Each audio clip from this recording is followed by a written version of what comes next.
Do, re, mi, fa, sol, la, ti, do. Hey, hi guys, Steph here. Right, what we've got for you here is an absolutely gorgeous pen. This is a Parker Duofold Demi, and it's what they term as the standard model. Now, I've shown you a black pen, exactly the same, although there's just slight differences, which I'll leave a link to the top at the end of the video so you can go and have a look at that.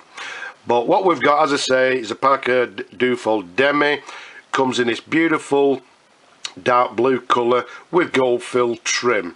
You can see the cap band there. It's got the very recognisable sort of quite a broad cap band with the chevrons.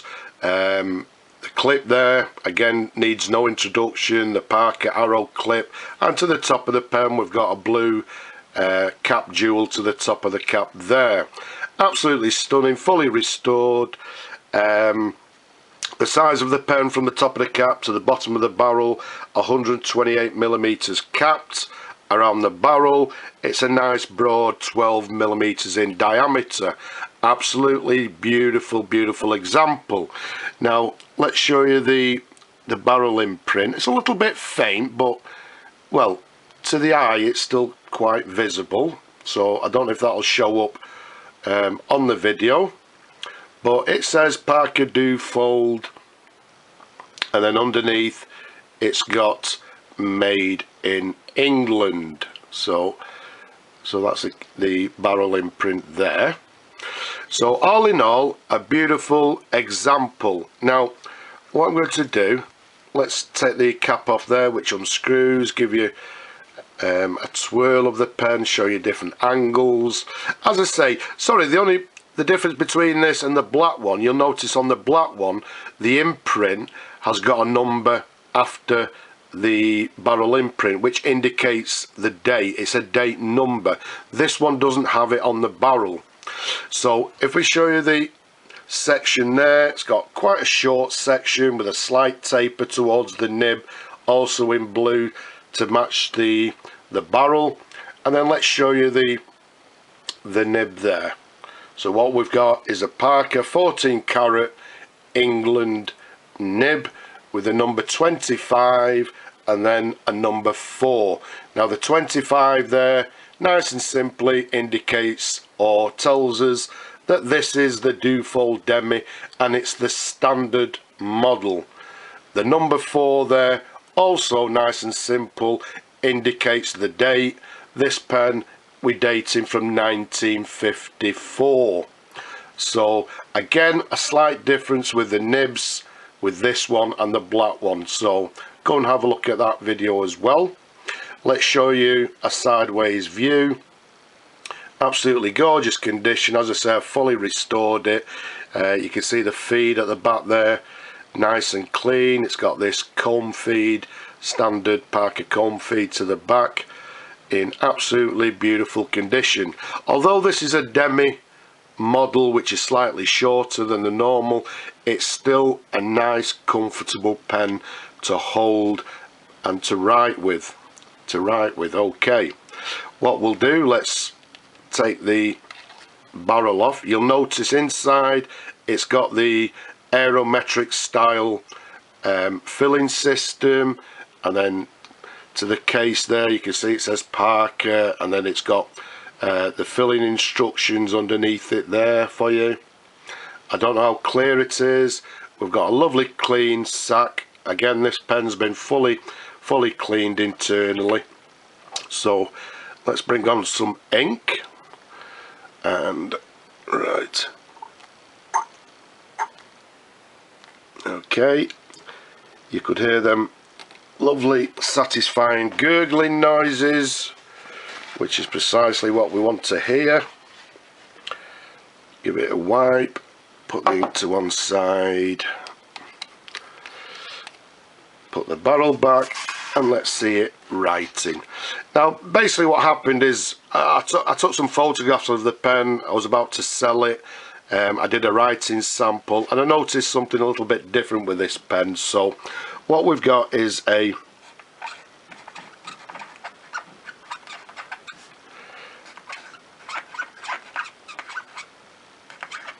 Parker Duofold.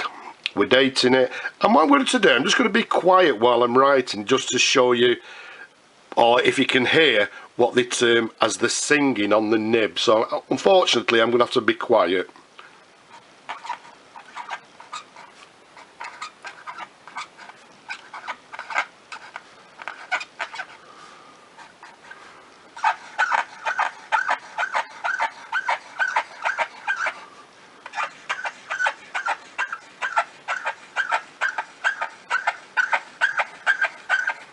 There we go. God blimey, being quiet that long was very difficult. So I hope you could have heard, I hope you heard that. This nib is what we term as singing. You can, it's coming out with this sort of squeaking sound as we're writing, and what that is there's lots of different reasons. The tines, the tipping at the end of the nib may not be aligned, may not be smooth, whatever. I've looked it under my loop, the tinnies and or the tines, if you like, and the tipping material look fine. In my opinion, it just might need a little bit of smoothing, but that's what we term as a singing nib. It basically, as you write, it resonates with the paper and makes this sort of squeaking, well, the noise that you actually heard. Now some people don't mind it, but some people do mind it. So what I'm going to do for you is kill two birds with one stone on this video and show you how I actually smooth it. Now there's different ways you can smooth it. I've got these sheets of, you know something, I forgot what they're blooming called now, micro mesh. And obviously you've got the very smooth, so you can use micro mesh. And again, these pieces of paper, again, I've forgotten what the mylar, that's what they're called. We've got mylar sheets that we use for smoothing, and last but not least, something that maybe everybody or every household may have is this. And it's used for ladies' nails. You can see it's been very well used. I do all my nib smoothing with this. Now, before you actually get involved with nib smoothing and do anything with any kind of nib, practice on a cheap nib. If you get a nib that is very nice, this nib, apart from making this squealing noise, it's got lots of tipping on it, it's in lovely condition. So if you overdo it or you do something wrong, you will ruin your nib. So don't try this at home if you've never done it before. It does take a little bit of practice, and you do have to get used to it. So if you want to get involved with smoothing nibs, practice on a cheap nib. So what I'm going to do on this particular sort of nail file, if you like, it's got sort of a rougher, slightly smoother, and last but not least, this smooth area here. Some cases I will go through these two here and then onto the smooth, but in this case I think this smooth may do us. So what I'm going to do, I'm just going to simply write figures of eights. Now you can see the ink is coming out onto this file, if you like, or whatever they term it. Now the ink will help us to lubricate the nib as we're smoothing it. Now I'm not sure how clear it is. As I'm doing these figures of eights, what I'm doing is slightly rotating the pen so that, you know, it smooths equally. So again, I don't know how clear it is. As I'm doing the figure of eights, I'm slightly rotating the nib, and also you'll notice I'm going higher and higher and higher.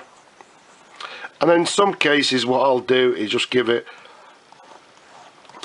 sort of one, well, maybe a dozen times up and down like so. And again, it all depends on the pressure that you use. So again, as I say, I can't stress enough, you need to practice, because you don't want to put too much pressure on, you don't want to put too less pressure. It takes a little bit of practice, As you can see, I'm rotating the nib as I'm doing the figure of eights.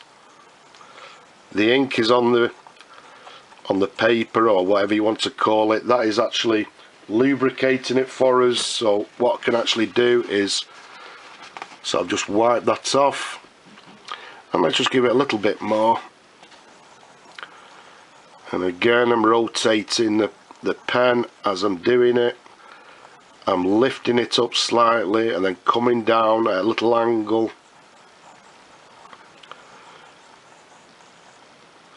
And again, most times what you need to do is, as you're doing it, keep checking. But I've done this a few times without blowing my own trumpet. I've got a rough idea when it's about right. So what I'm going to do is try that, and let's see how that writes.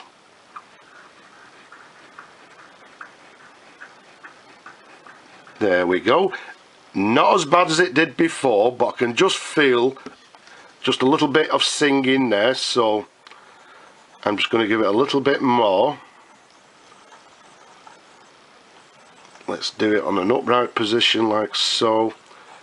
And again, I'm rotating the pen slightly as I'm doing the figure of eights, and just applying the right amount of pressure.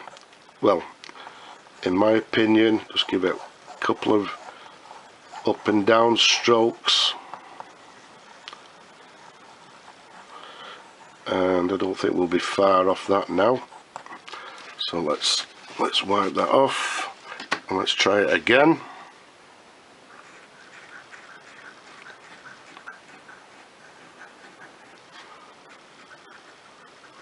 So that's obviously improved it a lot.